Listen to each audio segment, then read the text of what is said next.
I'm going to expose the life advice that's keeping you personally stuck. And I'm going to show you what actually works instead. And there are 7 key lessons that have been blocking you. This popular advice that you've been told that's really just not that true. And I'm going to give you some context around each lesson and some examples on how you can apply a different lesson to your life to start creating that breakthrough inside of you, to have the breakthrough outside of you. And you can't have one without the other. But the first key is the advice that most people have heard is to follow your passion. Follow your passion. And this can lead you astray. And I'm going to give you some context around this. Passion isn't a plan. It's how most people end up broke and burned out. The worst advice you can give a young person is follow your passion. It's a quote by Scott Galloway, who we've had on this show and has done some amazing things in the world. Now, I'm going to give you some context. I live a passionate life, but the flawed advice, follow your passion, feels inspiring. It feels exciting and motivating and exhilarating, but it's not a reliable life strategy. The reality is passions can change. They can evolve with seasons, and turning them into careers may lead to burnout or financial instability. You don't want your passions to be something that you hate later. You want to find something that, one, you can be useful in adding value and being of service around.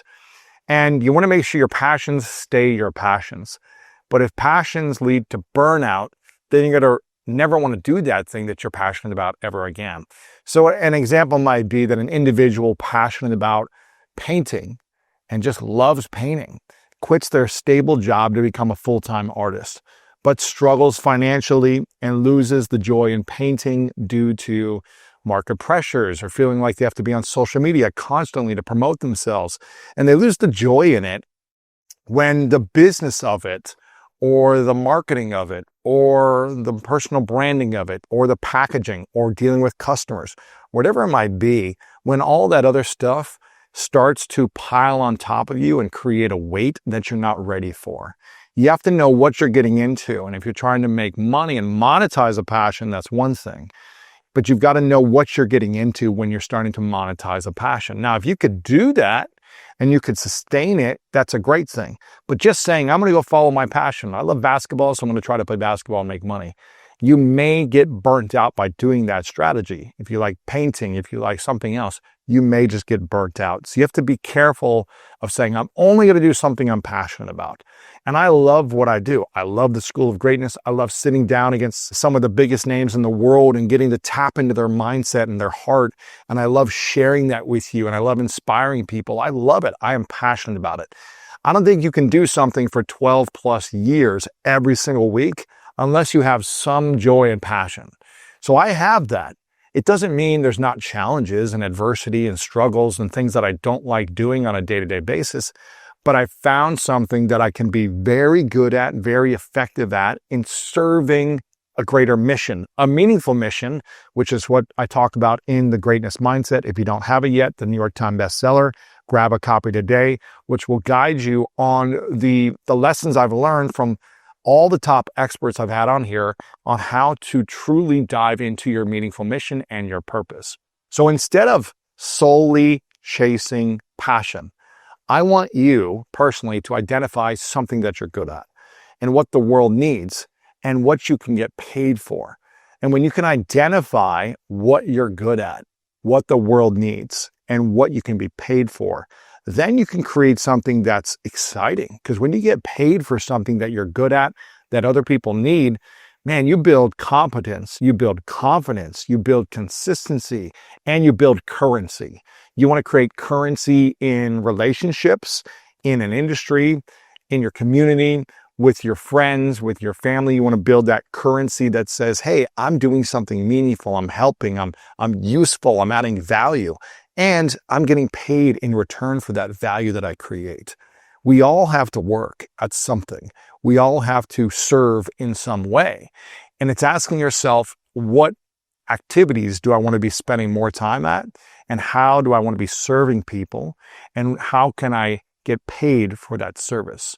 I love what I get to do and what my team gets to work on here, Team Greatness, is because we get to create meaningful, valuable content that serves humanity in an empowering way. And for me, education is one of the greatest things that we can all have. But being educated and consuming information that serves us to improve our lives, God, what a gift, what a blessing, what an opportunity. And in a world where we can do unlimited amounts of things with our time, what are you going to do with your time? At the end of the day, at the end of the year, at the end of a decade, what do you want to look back at and say, I used my time for good. I was a part of a company that was helping people. I was a part of a mission that impacted lives, that inspired people. Or do you want to be doing stuff just for a paycheck that may not align with your values? Or maybe it's pulling people down, or it's hurting people, or it's not really that ethical. You just want to be asking yourself, what am I a part of? Am I a part of something greater? Am I serving in a greater capacity than just making money for money's sake? Because fulfillment comes when passion meets purpose, and when purpose meets a paycheck. So let me say this one more time. Fulfillment comes when passion meets purpose, and when purpose meets a paycheck. And it is so much more rewarding when you're able to do all those things in alignment with your values, with your vision, and with your meaningful mission. And again, if you don't have the greatness mindset, this is all about how to unlock the power of your mind to live your best life. That's what this is all about. How can we live authentically our greatest lives as frequently as possible? It doesn't mean we're not going to fall from grace and make mistakes and, be imperfect. We're human beings. But how can we be just doing a little bit better every single day, every single year, and leaning into adding value the best way possible and getting paid in return for that purpose? So the first key advice that's been maybe leading you astray is to follow your passion. And again, it doesn't mean you shouldn't bring passion to your day-to-day activities. But if you're only following your passion and you get burnt out in the process and you can't monetize it, then that passion's going to fade as well, and you have to find a new passion. So it's just having the full context around that. You shouldn't just only follow your passion, but you should live with passion in whatever you do. The second key advice that's been blocking you is stay positive. Stay positive at all times, because this can be toxic. Always staying positive is the most negative thing you can do. There's a quote that I like from Dr. Susan David, who's been on this show, that says, it's a longer quote. It says, emotional agility is our ability to be healthy human beings. Every day, we have thousands of thoughts that tell us we're not good enough. We also have emotions about loneliness, anxiety, and stories that we tell ourselves about who we are in the world. And all of these things can give us stress, ambiguity, and complexity. They become more pervasive and gain a greater level of hold on us. So emotional agility is the psychological skill that helps us to deal with the inner world of ours in a fundamentally healthy way. And this is from Dr. Susan David, who's been on the show. Very inspiring, because the flawed advice here is maintaining a positive attitude at all times is essential. And listen, I'm in the personal growth world. I'm trying to make personal growth mainstream, sexy, and accessible for all. And sometimes the personal growth world can have a negative wrap around it, that it's all about woo-woo and fluff and positivity and kumbaya and all that stuff. And that's not what it's about. I come from the sports background, and really I learned sports psychology in high school and college sports and a professional level as well. So I come from this background from sports psychology, scientific methods that help athletes perform better. And I've learned how to use that sports psychology, that athlete mindset, that champion mindset, and really the greatness mindset. I've learned how to use the greatness mindset based on sports psychology in business, in life, in relationships, all these different avenues of life. That background has guided me. And that's why we have so many great psychologists on the show to continue to give us the science, the proven tools to help you improve the quality of your life. It's not about just have a positive attitude constantly. Yes, I want to have a positive attitude as frequently as possible. But the reality is we have a lot happening in our lives. You have a lot happening. There's breakdowns, there's loss, there's sadness. And bottling your emotions doesn't make you stronger. It just makes the pain last longer. Suppressing what you feel might look like control or like you've got things figured out, but it blocks real healing and genuine growth in your life. And again, when I was growing up, I was told as a young boy, becoming a teenage boy, becoming a grown-up and a man, I was told not to show emotion. I was told not to cry. I was told to toughen up at all times. And that was a conditioning in society. But it only left me feeling more wounded because it felt like something was always wrong with me. And until I learned to process emotions in a healthy and empowering way, that's when I learned that I had more peace inside of me.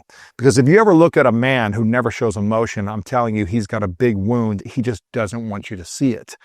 And the wound is typically, if you ever knew about the thing I'm most ashamed of, you will never like me, you will never love me, and you will never accept me. And so many men have that wound. I had that wound for 30 years. And dealing with the shames and insecurities and challenges growing up as a kid, I had lots of shame. And I just said to myself, I need to act positive. I need to look like we got it all figured out. I need to look like nothing can faze me, because that's what I was taught early on in sports. And that's, kids would pick on you if you ever showed emotion in school, all that stuff. So the pressures of society. And I'm not here to blame anyone for this. It's just what we had in society. And hopefully we're starting to shift things. We're starting to move things. It's one of the reasons why I created the book, The Mask of Masculinity. We'll have it linked up below as well, which is teaching men how to truly step into their highest, most vulnerable and authentic selves by healing the wounds of the past so we don't hurt people in our path. And I think when you can truly master emotional intelligence, it allows you to navigate your emotions throughout day and not express your emotions, whatever you're thinking or feeling, and putting them on everyone around you. That's not what this is about. And it's not about saying I'm perfect when something horrible in your life happens. It's not about either of those. It's just learning how to navigate the emotions inside of you so you can process them in a conscious way. Whether it's processing with a friend, family member, processing in your own way, individually, with a therapist, processing by working out and releasing the emotions, whatever it is that works with you. There's lots of different strategies. Again, we have a lot of those strategies in the Greatness Mindset. But someone facing, as an example, someone facing a job loss is told, hey, just stay positive. That might be leading them to ignore the grief and the missing and the opportunity to process and learn from the experience. And I'm all for trusting that you will be provided for in the future, and trusting that the next great opportunity will come to you, and trusting that when one door closes, 7, 10, 20 more doors open. I'm all for that. This is not what this is about. This is about making sure you don't bottle your emotions and only stay positive when you're truly not feeling well, or there's a loss or a grief or something. And again, this doesn't mean every emotion, I'm just going to cry all day long. That's not emotional agility. That's not emotional awareness. That's not emotional intelligence. It's about understanding your emotions and giving yourself a moment to process, or it might take days or weeks to process some things, and learning how to navigate those things. So the takeaway is to acknowledge and validate all emotions. Every emotion you have, acknowledge and validate. It doesn't mean express it on everyone all the time. But authenticity in emotional expression leads to better mental health, leads to a healthier heart, a healthier body, a healthier nervous system. All the top doctors, researchers, psychologists, and scientists that I've sat across in this chair right here acknowledge the importance of processing your emotions, not holding on to them, not controlling them, not being rigid, all these different things. You're going to cause more pain in your body, your mind, and your heart when you stay in control of emotions and don't show them ever. And again, you don't have to show tears every moment you feel sadness, but you can process and show tears at the same time if you feel like it also. There's an agility around your emotions that you get to continue to evolve and develop. So number 2, stay positive. It can be toxic. And again, that doesn't mean you shouldn't live in positivity with a good attitude as consistently as possible. You should. But don't negate your emotions as well when you're feeling them. Let me know if this resonates with you so far. Leave a comment below if 1 and 2 resonate with you, if it's making sense, if there's an example in your life that speaks to you of this that you want to share in the comments below. Make sure you like this video as well if you're liking these solos that I'm doing, and subscribe to the YouTube channel to continue to get more updates on this content every single week. The third thing is that good things come to those who wait. How many times have you heard this? Good things come to those who wait. I'm a pretty impatient guy. I don't like waiting, but there is some truth to this. But when you hear this all the time, it can encourage being passive and not living in urgency. And so here's what I want to say. Waiting for the perfect timing won't bring you a breakthrough, but having courage during uncertain times will. It's a quote that I like. That is, you've got to be willing to put yourself out there before you feel ready. Talk about this in the Greatness Mindset. The flawed advice is patience will eventually bring you rewards. Yes, sometimes being patient will bring you rewards, but that doesn't mean you don't have to take action consistently. You don't have to keep developing yourself, developing more skills, adding value to people, overcoming your fears, all these things we've talked about in previous episodes. You've got to be willing to take action if you want to create the thing you want. Don't just say, okay, I'm going to wait around, and at some moment, if I just think about something, it's all going to come to me. That's not true. The reality is waiting without action can result in missed opportunities and stagnation. An example for you might be that an employee waits for a promotion without expressing interest or showing the improved skills that they're developing consistently and taking on new projects and saying, what else can I do? And give me feedback. And I want to improve and I want to get better and add more value. So you can be overlooked repeatedly if you're not expressing the vision you have, if you're not showcasing the game plan that you're creating and the action steps to accomplishing the game plan, to serving in your role, going beyond your role and adding more value to the company that you're a part of.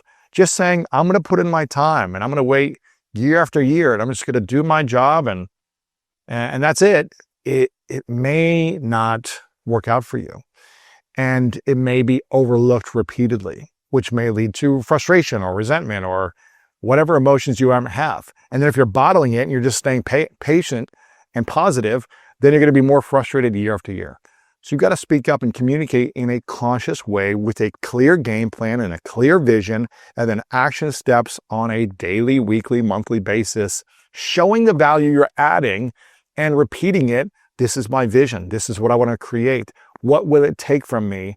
How can I give more value? When you speak with that language and the clarity of the vision you have, and then you create results, it's going to come to you much faster.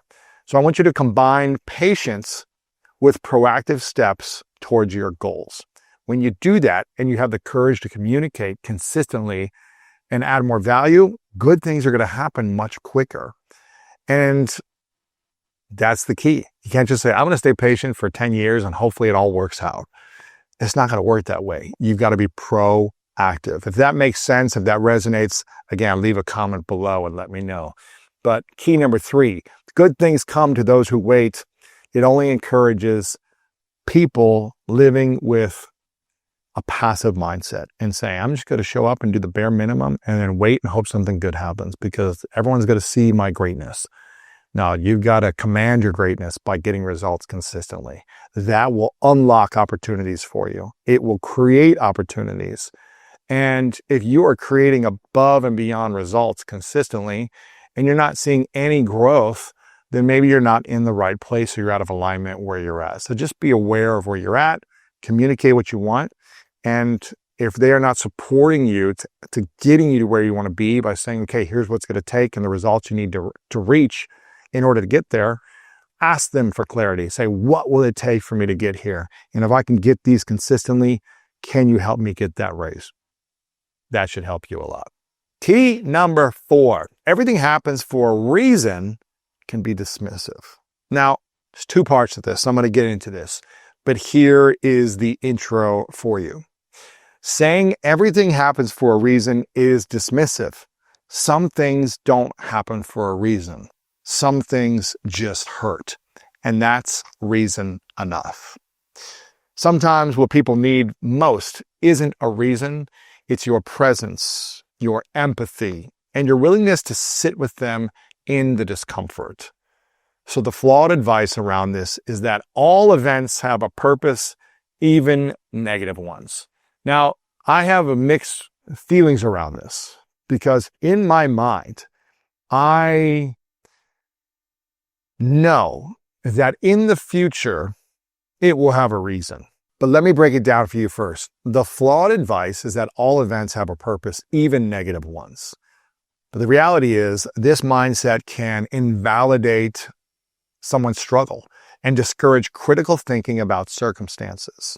So an example for you could be telling someone who experienced a traumatic event that it happened for a reason, that this will help minimize your pain and hinder healing by saying that. If someone has a loss, if someone's going through something traumatic or a big breakdown or a health scare, you don't want to just say, oh, this is all happening for a reason. Everything's going to be okay. Don't worry. Like, you don't want to just diminish allowing someone to process the sadness, the grief, the loss. There are some traumatic things happening in the world, and there are traumatic things happening to individuals as well. And so you don't want to minimize this. It could be very hurtful and it could be harmful to the person's growth. But here's what I will say. Once you're able to process some of your emotions in a challenging moment, once you're able to sit in it, experience it, feel the sadness, feel the lows, feel all the pain that you're experiencing. And we've all had moments like that. Even if it's not the most devastating thing in the world, sometimes a breakup feels like it. Sometimes getting fired from a job is exactly what you needed to create something new in your life. But it still can feel devastating. It still can feel like, oh, my world is ending, because that's all you've known for so long, that relationship, that partner, that career, that friendship, whatever it might be. And now it's over and it feels like a massive loss because your body is truly going through sadness.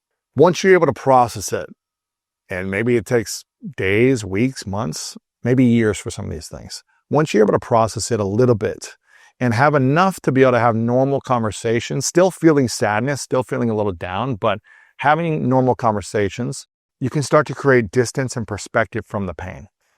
And when I was going through a challenging time, probably about 7 years ago, I had my podcast. I still had some interviews. So I kept showing up, but my energy was pretty low. But I was consistent with doing the show every single week. And I had a guest on named Robin Sharma. Some of you might know Robin Sharma. He's created the 5 a.m. Club. He's the monk who sold his Ferrari. He sold tens of millions of copies of his books. And he's a very inspiring leader. And I'm meeting Robin for the first time. And I'm a fan of his, right? This is seven or 8 years ago. I'm a fan of his. I'm meeting him for the first time. And I'm like, should I reschedule this? No, I'm going to do it. But my energy is low. I'm like a 3 out of a 10 energy. I'm struggling. I'm going through some sadness, some frustration, all these different things. We sit down and start doing the interview. Within 5 minutes, I'm like, Robin, I just want to let you know, I'm kind of going through some stuff right now. And so if I'm not my best in this interview, I'm going to give you my best. But if I'm not my best, just know I'm going through some stuff right now in my personal life. And he said, Robin's, I don't know, he's probably 10, 15, 20 years wiser than me. And he said, a bad day for the ego is a great day for the soul. And whatever reason, he said it at the right timing for me. He said, a bad day for the ego is a great day for the soul. That doesn't mean it diminishes the pain and you're still not going to have to go through what you need to go through on your own journey. But I was like, you're right. And he goes, listen, Lewis, I've been through 3 or 4 different personal challenges. I've been in this career, this industry for 30 plus years. I've had breakups. I've had people steal from me. I've done things that I'm not proud of. And I've had these different moments. And every moment has been painful, has been hard, has been a lesson. But a bad day for the ego is a great day for the soul. And this season of life, whether it's weeks, months, or a year, you're going to learn about who your friends are. You're going to learn about who you are. You're going to learn about who's really there for you. And it's going to help you purge people, things in your life that no longer need to be in the next season and the next chapter of your life. And you're going to go through a spiritual cleansing as well. And it's not going to be fun or enjoyable. There's going to be some challenges and pain, but you're going to go through a spiritual cleansing, and you're going to go through a physical purging of relationships, people, environments, things that no longer are needed in the future self that's meant to do something greater than where you're at right now. And in that moment, when Robin was talking to me, I was literally like, oh, it's kind of like future hindsight. Not about having hindsight as 2020, but if we can just remove ourselves a little bit from the pain and create perspective and just a little bit of distance. And if we could time travel to the future, 2 years, 5 years, 10 years, and then if we can look back to this moment, 10 years in the distance, and we create that a little bit of distance from the pain, I'm going to look back and say, oh, this is exactly what I needed. It doesn't mean there's a reason or something in that moment, but this is exactly what was needed in my future. And every time I look back at all the painful things, breaking my wrist, going through breakups, my dad going through a traumatic brain accident, my brother going to prison for many years, all these different things, that the sexual abuse that I went through when I was a kid, all these different moments and memories that caused a lot of pain, breakups and sadness and trauma, all the mess. If I can look back now with hindsight, man, I see the reason because I've created the meaning out of it. There's no reason until you create meaning. And that usually takes time, space, and healing. And in the future, if you can have future hindsight, if you can time travel to the future, a year, 2, 10 years in the future, and start to see why this happened for you, not to you, but why this is happening for you, then you can create meaning now in the present. It doesn't mean you get to just be positive and, I'm going through this trauma or this pain or this breakup or this sadness or this loss. It doesn't mean that. But you can start to see, you know what, I've been through challenging things in the past. I thought my life was over, but actually that's when a new chapter began. And I grew stronger and I developed new skills, and my ability to have emotional agility expanded. And now I can carry more emotional weight and still feel weightless. That is true power. Now you're becoming a leader in your life. When you can expand your ability to have thicker skin, but still stay soft. Expand your ability to take on more emotions, but not be impatient. Expand your ability to widen your energetic field of taking on more and feel like it's effortless. That's when you've reached newer levels. And that's when your higher self is applauding, because he and she is like, man, that's exactly what you're meant to do. You're not meant to stay stuck. You're not meant to stay small. You're not meant to stay in place. You're meant to change. You're meant to evolve. You're meant to grow. You're meant to fly into the butterfly you're meant to be. And that means you've got to purge spiritually, purge physically, purge the things that no longer support you in getting to the next level of freedom, abundance, clarity, focus, relationship, health, intimacy, love, all of it. So I'm speaking to you in this example about having future hindsight, not meaning you're diminishing all the pain that you're going through, but allowing yourself to tap into time travel just a little bit. You know, the great Oscar speech by Matthew McConaughey. He said, "My hero's myself 10 years in the future." And he's always chasing that person 10 years in the future. So think of yourself 10 years in the future. What is the meaning that this moment, this pain, this trauma will give you 10 years in the future? It doesn't mean it's going to be that much easier, but hopefully it'll be easier to process knowing there's meaning in this moment and it's guiding you for something greater in your life. So focus on finding personal meaning in the events rather than assuming a predetermined reason. Again, this is number 4. Everything happens for a reason. This advice can be dismissive unless you use the full context that we just talked about right there. If this speaks to you, if this resonates with you in any way, again, leave a comment saying, yes, number 4 resonates. And the story resonates about future time travel, future hindsight.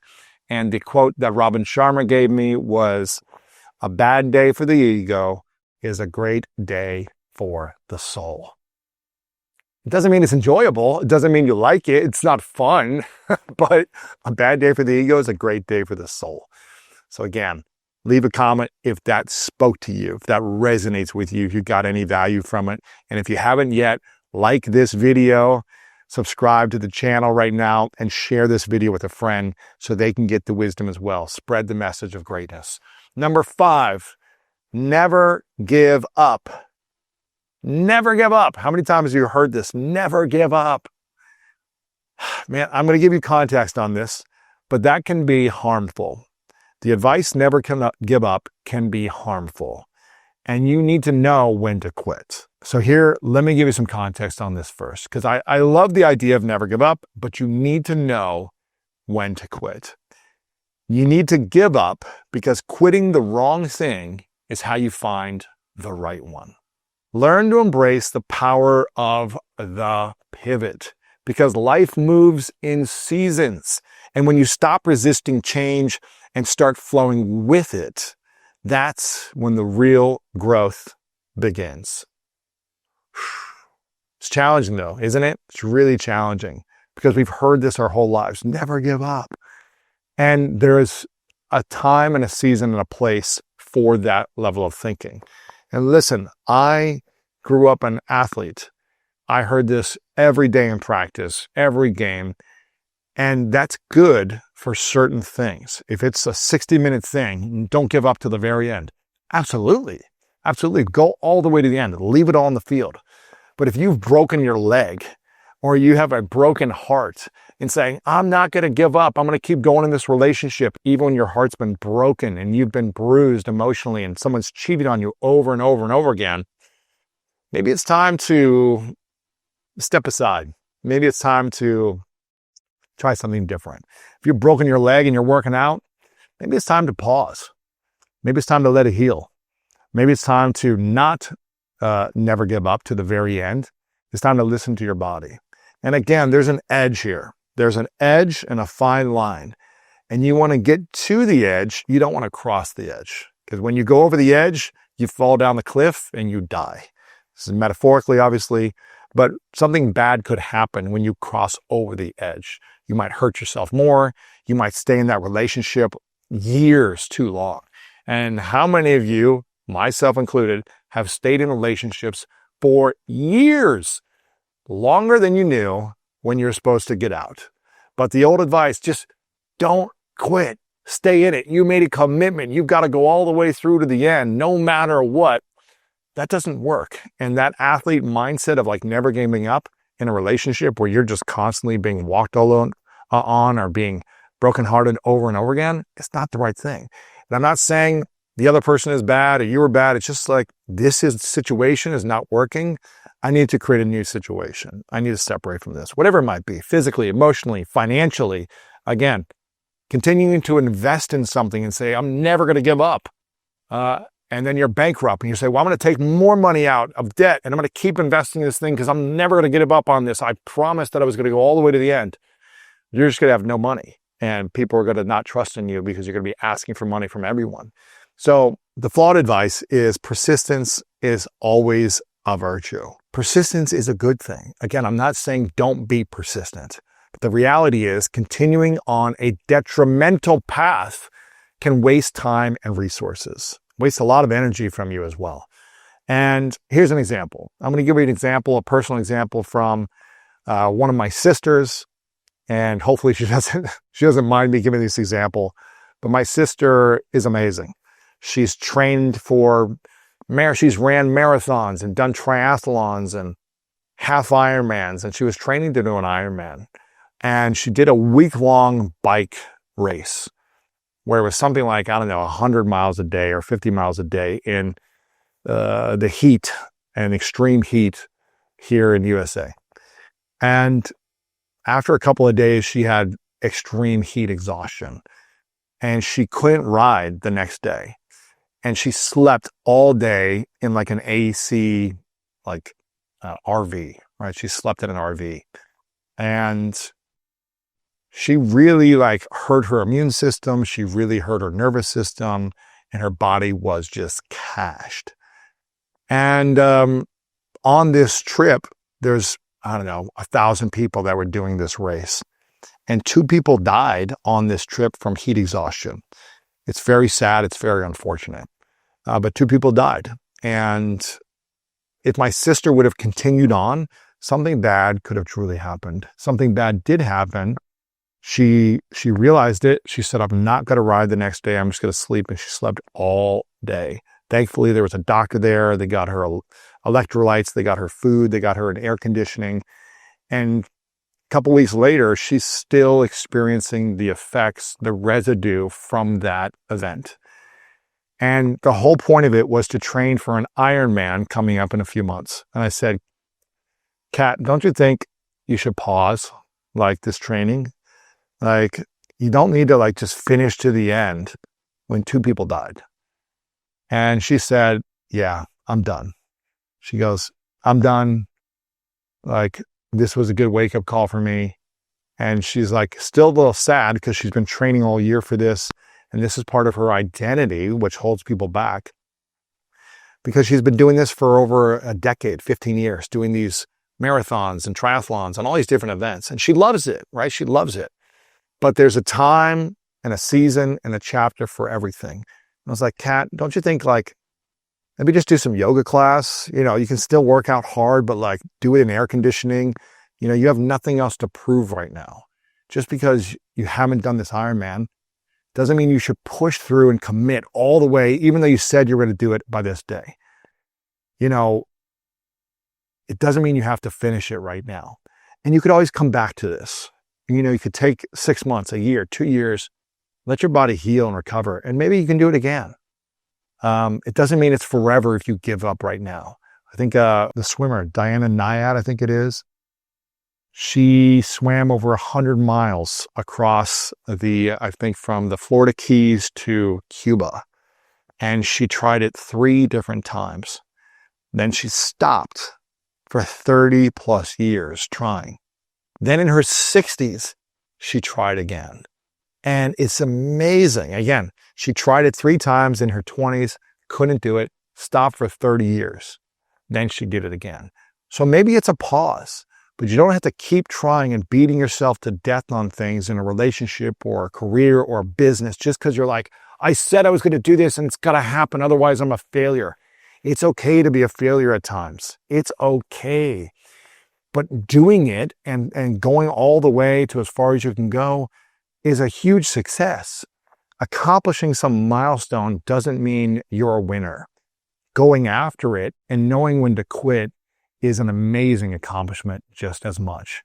And it doesn't mean you're not going to have sadness and a letdown and frustration and a missing, a longing for wanting to accomplish that thing or missing out on that relationship. It doesn't mean there's not going to be a missing. That's why we have the emotional intelligence training.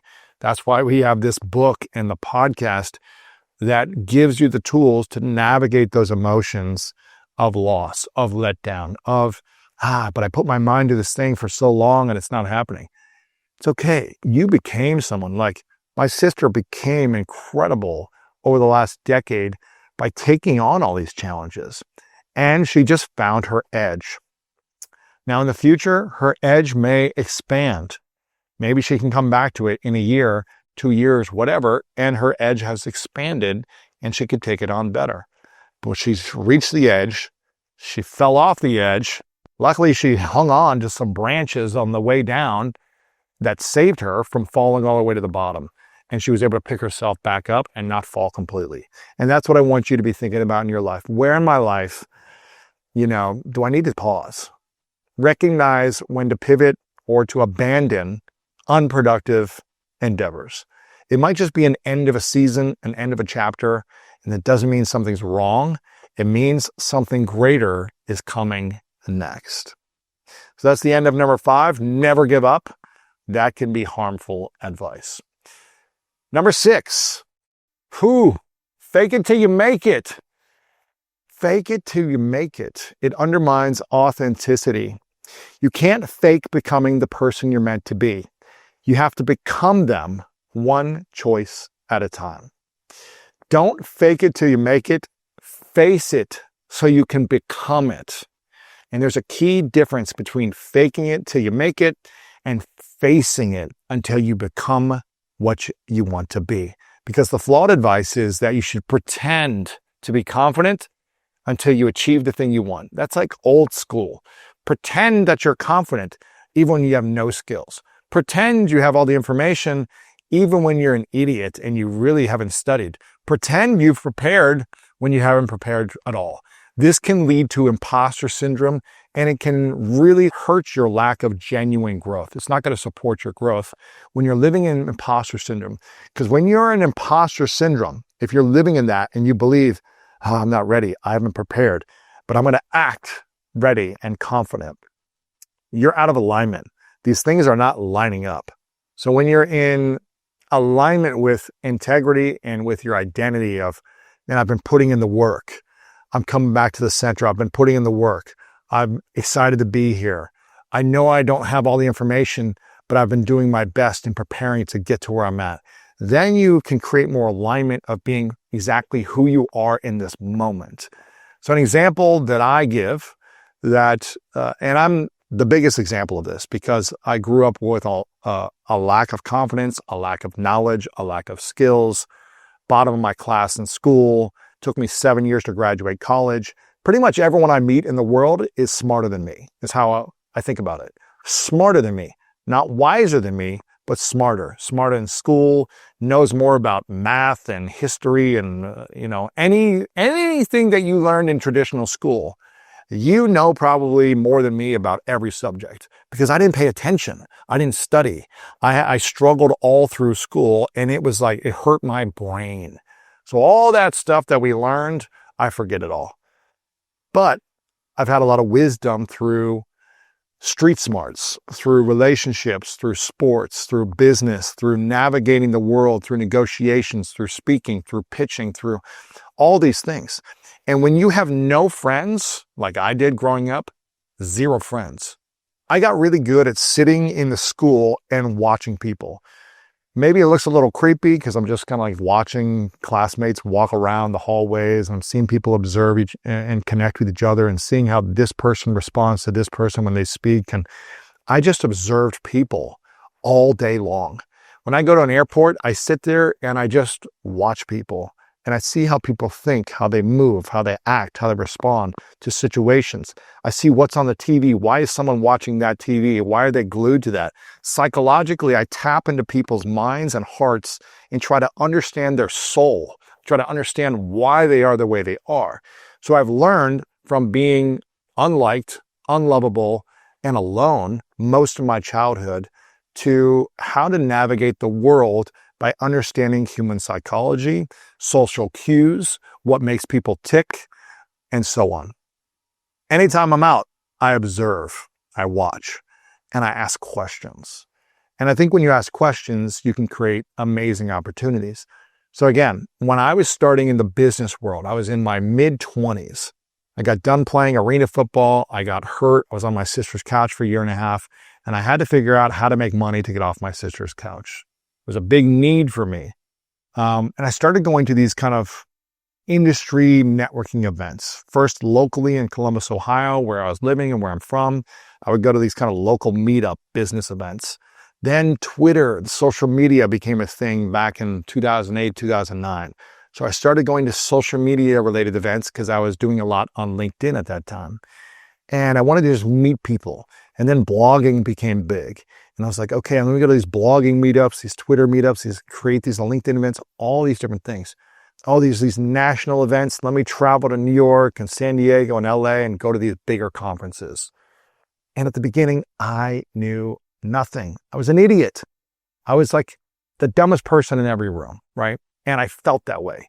So I wasn't going to say, let me just act like I have all the wisdom and the knowledge and I'm like the smartest person here. I'm not. I'm a nobody. I haven't done anything yet. I'm just out of college. I'm figuring out my life. I'm sleeping on my sister's couch. It's not an exciting person to be around. I wasn't like some big New York Times bestselling author with the biggest podcast in the world with all these different followers. I didn't have that. I was a nobody. And I knew it.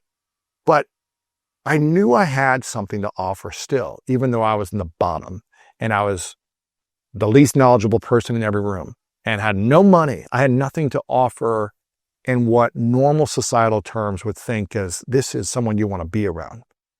So I went into it with a game plan. And I was like, I'm going to lead with my confidence of who I am because I'm a loving, passionate, joyful human being. I'm a giving human being. I'm a friendly human being. That is something I can bring to the table in any situation. I'm not going to have the answer to stuff. I'm not going to be smart. I'm not going to be able to say witty things. I'm not this funny comedian. I'm not going to make you laugh. I don't have that. But I can ask good questions and I can be engaging and I can listen. And I'll tell you what, that is a massive superpower. It's probably the biggest superpower that anyone can have if you want to build real intimacy in relationships. So instead of you walking into the room and acting like, I went to this school and I was top of my class, or I have this business or whatever, lead with humility, curiosity, and be a great listener. Because you don't have to be the most knowledgeable to be interesting. Because the most interesting person in any room is the most interested person in other people. And that was a big takeaway for me. For whatever reason, in all these big kind of networking or industry events or trade shows, I somehow found a way to get to the private dinners later in the evenings, to get to the private meetings with all the top speakers and executives and CEOs. Somehow I would get included and invited. When I grew up alone, having no friends, being laughed at in school, being picked last on sports teams in elementary school, being in the bottom of my class and feeling like a nobody. Somehow, in my mid-20s, people are like, hey, come to this dinner after the event. Hey, come meet this CEO. Hey, be here with the lead speaker, the keynote speaker of the whole event that just spoke in front of 10,000 people. Somehow, I would work into these rooms. And I'd be in the room where it happened and I'd connect with people. And when you understand that proximity is power, it was about proximity, not about knowledge, that created opportunities for me. The ability to be able to sit down and have some of the most famous, successful individuals in the world say yes to let me interview them was because of proximity early on. It was not because of skill or knowledge or intelligence or where I went to school.